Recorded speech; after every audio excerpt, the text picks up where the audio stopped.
पास में पहुंचा और आज मैया देव की उस बच्चे को गोदी में लेकर के पुत्र का वध कर दिया। बोले गोविंद भगवान की।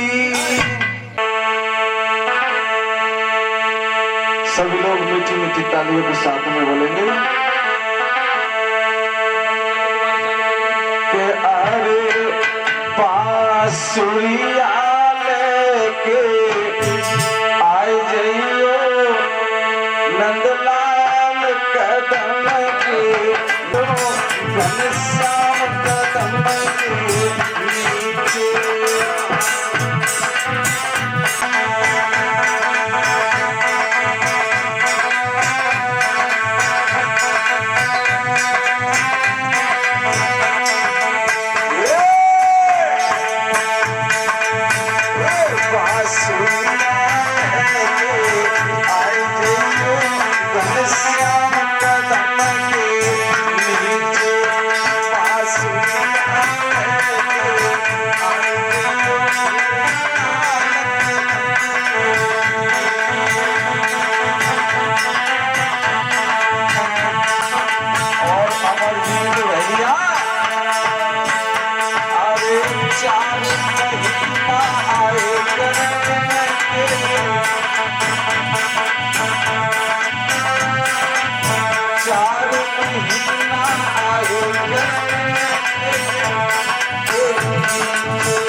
इधर महाराज वसुदेव और मैया देवकी के पहले पुत्र का कंस ने वध कर दिया।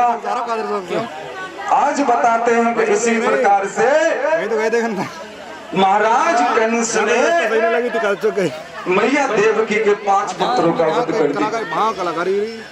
5 पुत्रों आई तो आज भगवान की योग माया ने काम किया और योग माया ने उस गर्भ को निकाल करके मैया रोहिणी के गर्भ में प्रवेश कर दिया, जिससे बलराम का जन्म हुआ था। अच्छी बात। और सुनाइए महाराज, तुम्हारे लिए आदेश है। आदेश ये है कि जो जहाँ 2 पहरेदार रहते हैं वहाँ 4 पहरेदार लगा दो, और जहाँ 4 पहरेदार रहते हो वहाँ 8 पहरेदार लगा दो, कमी मत होने देना। और मुझे देवकी के गर्भ से 8वां बच्चा पैदा हो तो तुरंत मुझे सूचना देना। महाराज बोलो। आधे लेबर वाले तो झट्टी पे गए, आधे 8वां पुत्र हूँ और ऐसा करो तुम मुझे स्वीकार कर लो। मैया देवकी ने कहा कि जब बच्चा माँ के गर्भ से आता है तो छोटा सा होता है, उसके शरीर पर कोई वस्त्र नहीं होता है, बिल्कुल नंगा होता है, और तुम तो 7 फुट के जवान हो, कितने सुंदर सुंदर वस्त्र पहने हो। ऐसा करो पहले छोड़। बोले गोविंद भगवान की।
और आज अच्छा ये पतली वाली इस प्रकार से हाँ सही बंद है, ठीक है बंद रखी, बंद कर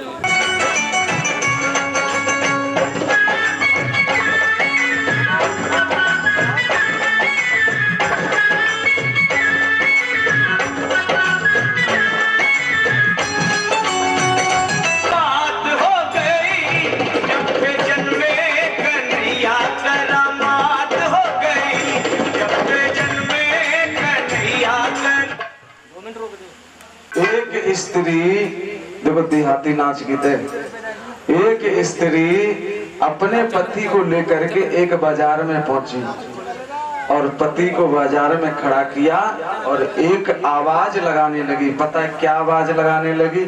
सभी भक्तगण तालियों के साथ में बोलना।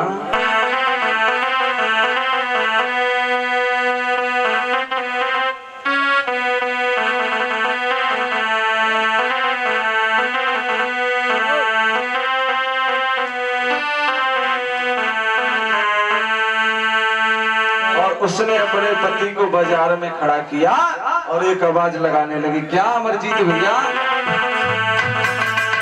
कि राजा बिकाऊ मोल कोई ले लो, राजा बिकाऊ मोल कोई ले लो।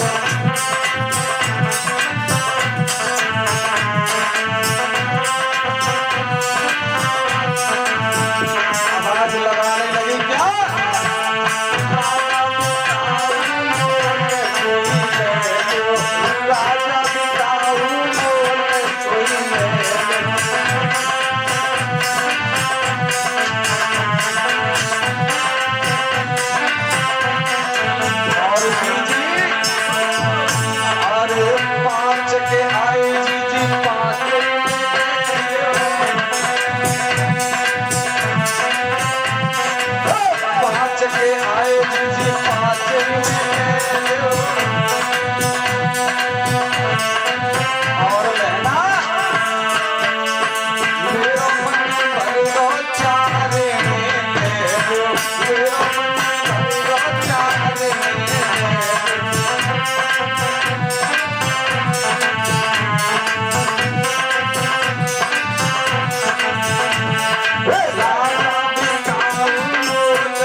किसी एक बच्चे ने जन्म लिया है ला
क्या बात है, रोटी खा के आए बोला करो सभी लोग। देखो भगवान के भजन में बैठ करके जब तक ना बोलो ताली ना बजाओ फिर बेकार बैठे, बोला करो और बजाया करो।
तेरी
कहते हैं कि अगर बाप का जूता बेटे के पैर में आने लगे तो फिर वो एक बेटा नहीं रहता, एक भाई के समान हो जाता है। यानी कोई भी कार्य करो तो भाई से पूछ करके करना चाहिए, बेटे से पूछ करके करना चाहिए। और इधर महारानी ने कहा कि महाराज आपका बेटा रुकुम घर में बड़ा है, कम से कम अपने बेटे रुकुम से तो बात कर लो। आज महाराज भीष्मक ने कहा कि कोई बात नहीं, अगर आप बोलती हो तो मैं जाकर के अभी रुकुम से बात करता हूँ। और आज महाराज चले और रुकुम के पास में पहुंचे और कहने लगे, बेटा रुकुम, बेटा रुकुम। कही है पिताश्री, क्या कर रहे हो बैठे बैठे? तम्बाकू खा रहा है। तम्बाकू खाते रहते हो, कुछ और भी करते हो जी? बता। पिताश्री बोलो। आपका अचानक कैसे आना हुआ? बेटा मैं तुम्हारे पास किसी काम से आया हूँ। काम बताइए। काम ये है कि तुम्हारी बहन रुक्मणी विवाह के लायक हो गई है। मेरी बहन यानी आपकी बेटी विवाह योग्य हो गई है? हो गई है। पिताश्री इसमें आपकी क्या राय है?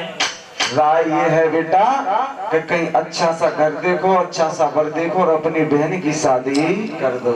बस इतनी सी बात? और क्या? अरे हमारी नजर में लड़का है, तुम्हें कोई जरूरत नहीं है इधर उधर बात। तू अपनी बहन की शादी अपने साले के साथ में करना चाहता है? क्या जब बड़ी का बात है तेरा माने अपनी बहन हमें दे दे, हम अपनी बहन भाई दे देंगे। वो संजा को हम दे जीजा कहेंगे, सवेरे हम बात जीजा कह देंगे। रुकुम तेरा दिमाग ठीक है?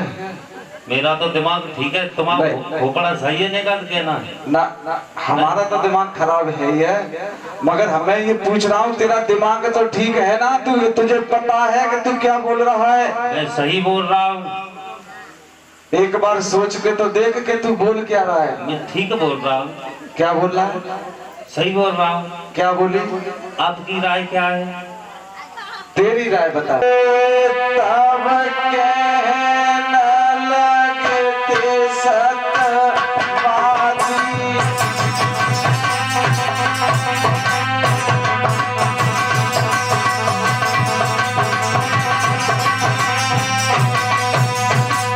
बेटा रुको।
भीष्मक ने कहा कि बेटा तुम्हारी बहन शादी के लायक है।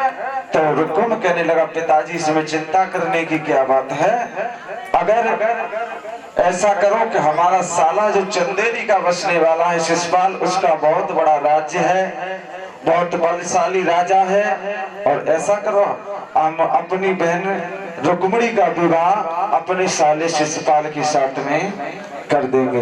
आज महाराज भीष्मक कहने लगे बेटा तेरा दिमाग ठीक है।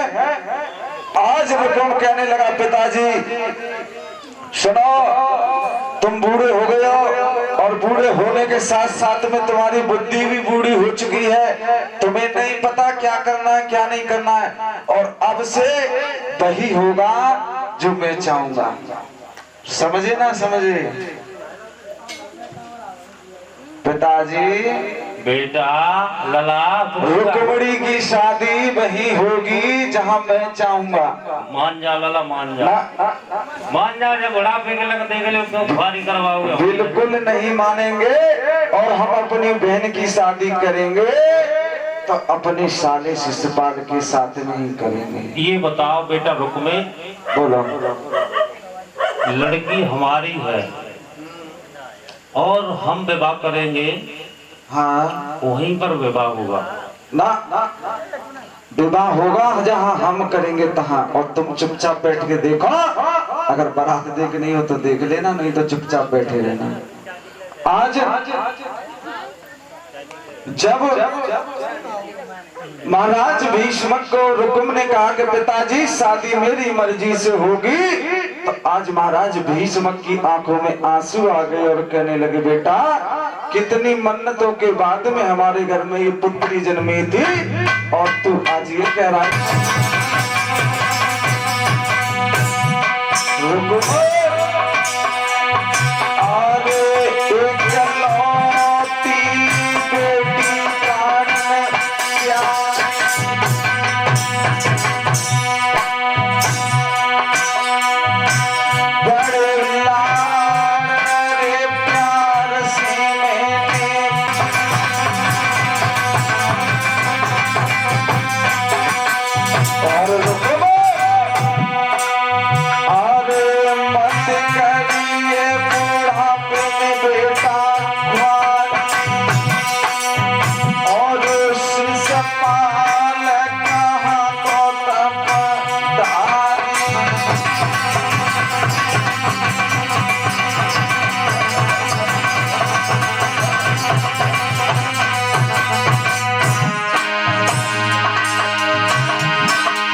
तो मैं जहर खा करके मर जाऊंगी, मगर अपने भैया के साले की दुल्हन बन करके नहीं जाऊंगी।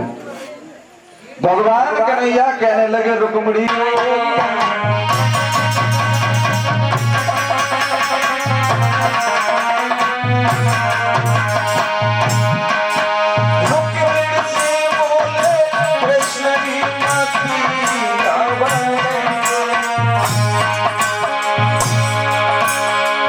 पापी लिख के रुक्मिणी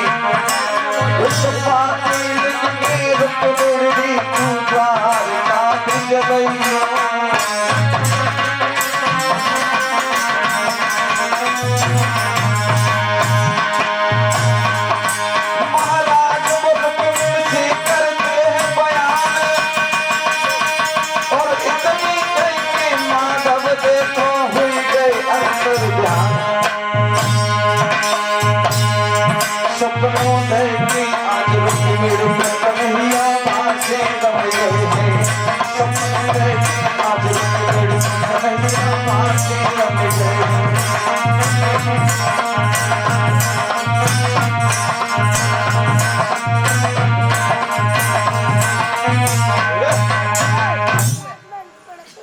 सपना देकर के भगवान कन्हैया अंतर ध्यान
बसने वाले शिशुपाल को पत्र लिखा कि चंदेरी के बसने वाले शिशुपाल, हम अपनी बहन का लगन टीका तुम्हारे लिए भेज रहे हैं और ऐसा करना बारात लेकर के चले आना।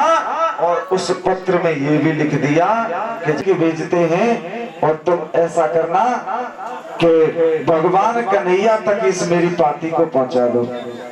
आज भैया रुक्मणी पंडित जी कहने लगे कोई बात नहीं, ऐसा कर लिख दे, चल हम तेरी पाती द्वारका तक पहुंचा देंगे। तो आज रुक्मणी भगवान कन्हैया के लिए पाती लिखने लगी, पत्र लिखने लगी। कैसे?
आज रुक्मणी ने पत्र लिखा, सिसैया के निवासी हैं डीके फोटो स्टूडियो वाले, इनके यूट्यूब चैनल पर मिलेगी, जिनका यूट्यूब चैनल है डीके फोटो स्टूडियो।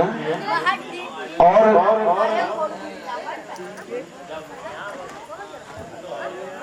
इस 2 दिवसीय प्रोग्राम की वीडियो डीके फोटो स्टूडियो पर मिलेगी और हमारे फेसबुक चैनल रवि माधव के नाम से हमारा फेसबुक आईडी है, उस पर मिलेगी।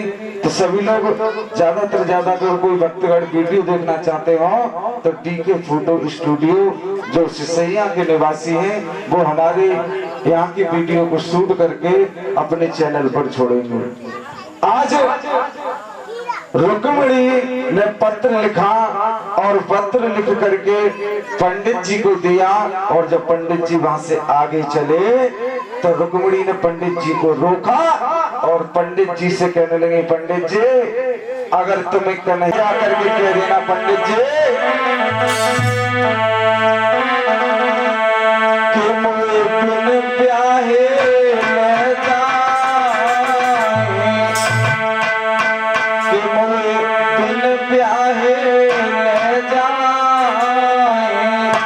और कह दियो बंसी वाले से मुझे बिन ब्याहे ले जाए, कह दियो बंसी वाले से।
देख करके हाथों को आगे बढ़ाते हैं। भगवान से कामना है कि ऐसे भक्तों के हाथ धर्म के प्रति आगे बढ़ते रहे और भगवान इनके भंडार भरे रहे। आज ब्राह्मण पत्र को लेकर के चले, बूढ़े ब्राह्मण थे, चला नहीं जाता है, धीरे धीरे चलते जा रहे हैं।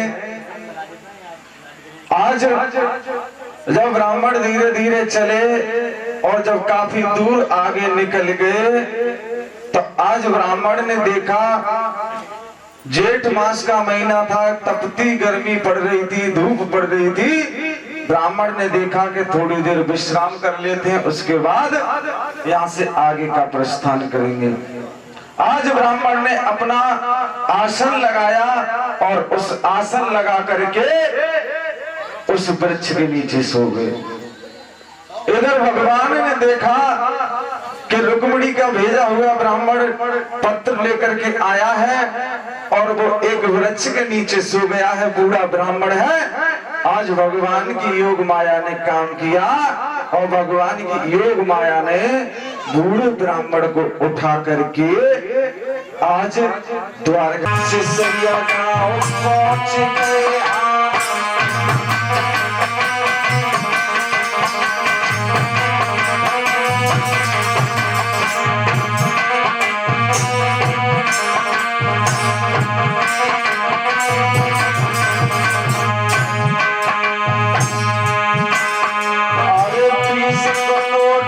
पवित्र कमाई मेरे राजा पे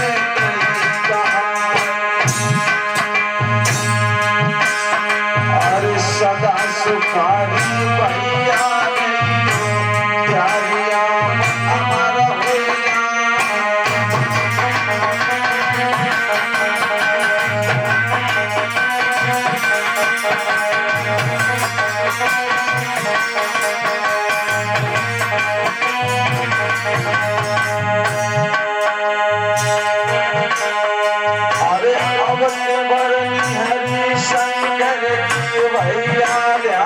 बिसर नहीं जा।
समझाओ पहले। देखो ये गुजरात है। हाँ। और जो भी शब्द कहते हैं ना हम लोग उसके पीछे छह लगाते हैं और आपकी यूपी में है लगाते हैं। यानी हमारे यहाँ है और तुम्हारे यहाँ छह बराबर। हाँ हाँ। यानी तुम्हारा कहने का मतलब ये है कि ये द्वारिका है। हाँ, जहाँ भगवान कन्हैया रहते हैं और यहाँ के कन्हैया राजा हैं। हाँ। अच्छा, तो भैया पहरेदारों, हमें तुम्हारे कन्हैया से मिलना है। पंडित जी बोलो। जब पुटरिया में कहा है तुम्हारी में? पुटरिया में कुछ नहीं है, खाली है। पुटरिया में तुम्हारी कुटरिया लगते है। हाँ क्या है? खाली पड़ी है रैया, पैसे खाली। दिखा तो सही। देखो कम कट्टा अट्टा ना हो, कम कारतूस ना हो। झूठ मानने है, देखो खाली है। खाली है, कुछ मिलो ना मिलो ना। हाँ देखो जागली में ऐसे चले जाइयो, जागली में ऐसे चले जाएं, फिर 9 मुड़क जाइयो, फिर ऐसे जाएं, फिर यूं मुड़क जाइयो, फिर ऐसे खेतन में घुस जाएं, फिर एक सरकारी टेबल पर होता तो ऐसे आ जाइयो रोड पे। सामने देखियो जस्ट सामने करिया करिया डामर जैसे ड्राम ऊपर बैठो हुए ऊपर वही कन्हैया है। ब्राह्मण देव को बताया कि देखो सीधे चले जाओ और आगे बढ़ करके जाना, एक ऊंचा सा मंच बना होगा और उस मंच पर देखा तो भगवान कन्हैया की ओर देख करके ब्राह्मण सोचने लगे कि लगता है रुक्मिणी ठग गई, इस करिया पर मर गई और हमें तो ऐसा लगता है कि इसके हाथ के छुए चना भी नहीं चबे जाएंगे, मगर हमें क्या करना, उसकी मर्जी हो जाने। आज ब्राह्मण ने देखा कि कहाँ रुक्मिणी और कहाँ ये काला काला ड्राम जैसा बैठा हुआ है, तो भगवान किसी से प्रेम किया हो और वैसे किसी ने बताया है क्या,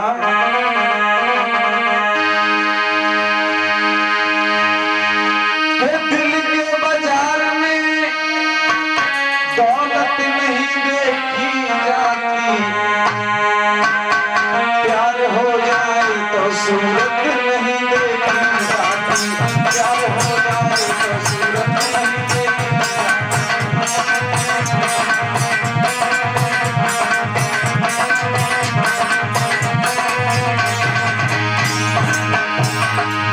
दिल के बाजार में दौलत नहीं देखी जाती, प्रेम हो जाए तो सूरत नहीं देखी जाती, प्रेम हो जाए तो सूरत नहीं देखी जाती।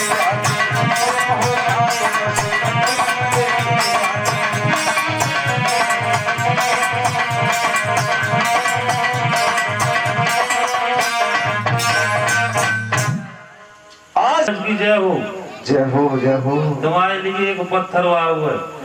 पत्थर आवा? अरे बिल्कुल पत्थर नहीं होगा, पत्थर कहते हैं पत्र। नहीं पत्थर कागज। हाँ महाराज बोलो। हलवाई कर दे, हलवाई करते हो? बिलवैयन कर दे, भंडारे के लाए और का बना बाकी ना बारात के लाए दावत नहीं करो महाराज। काय की दावत? जाने तुम्हारे ब्याह को सब सामान लिखो महाराज, और देखो चिकाए जाओ में संग पियरी चिट्ठी आई है। देखो लाओ हमें दिखाओ। देखो आज भगवान कन्हैया ने वो पत्र लिया और आज जब उस पत्र को खोला तो उस पत्र में रुक्मिणी ने भगवान कन्हैया के लिए लिखा था, और उसमें क्या लिखा था अमरजीत भैया, सुनना चाहोगे उसमें क्या लिखा था? तुम कोई सुनना चाहोगे उसमें क्या लिखा था? अगर कोई सुनना चाहते हो तो हाथ उठाओ, अगर कोई सुनना चाहेगा तो ही सुनाएंगे कि रुक्मिणी लेटर कहते हैं उसे। लेटर? और किसी का लव लेटर पढ़ना गलत बात है, अच्छी बात है सुनना। अब पता नहीं किसी ने क्या लिखा है उसमें प्रेमी के लिए। सुना सुना है ना, बेशरम आदमी। सुना सुना। आज रुक्मिणी ने भगवान कन्हैया के लिए उस पत्र में लिखा था, ज्यादा कुछ नहीं सुनाएंगे, थोड़ा सा सुनते हैं। भगवान कन्हैया के लिए रुक्मिणी ने लिखा था कि मेरा प्रेम पत्र पढ़कर और नाराज मत होना, मेरा प्रेम पत्र पढ़कर नाराज मत होना, तुम्ही मेरी जिंदगी हो, तुम्ही मेरी बंदगी हो, तुम्ही मेरी जिंदगी हो, तुम्ही मेरी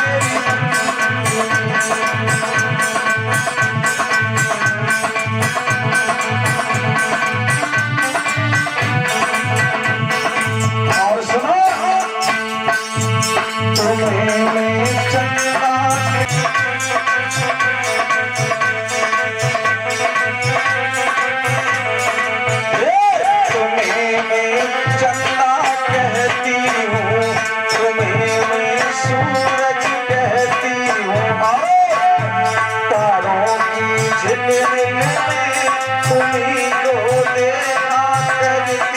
उसके गांव के जो बाहर मंदिर है उस मंदिर पर आता हूँ और वहीं वो पूजा करने के बहाने या किसी और के बहाने आ जाए।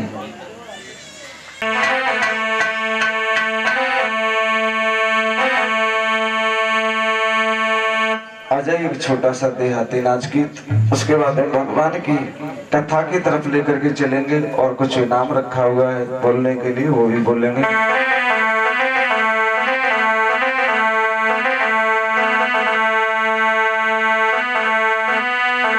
के हाथ में पल्सर गाड़ी और ले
दर्शन किया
कहीं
भाभी भाभी अरे तो बैठी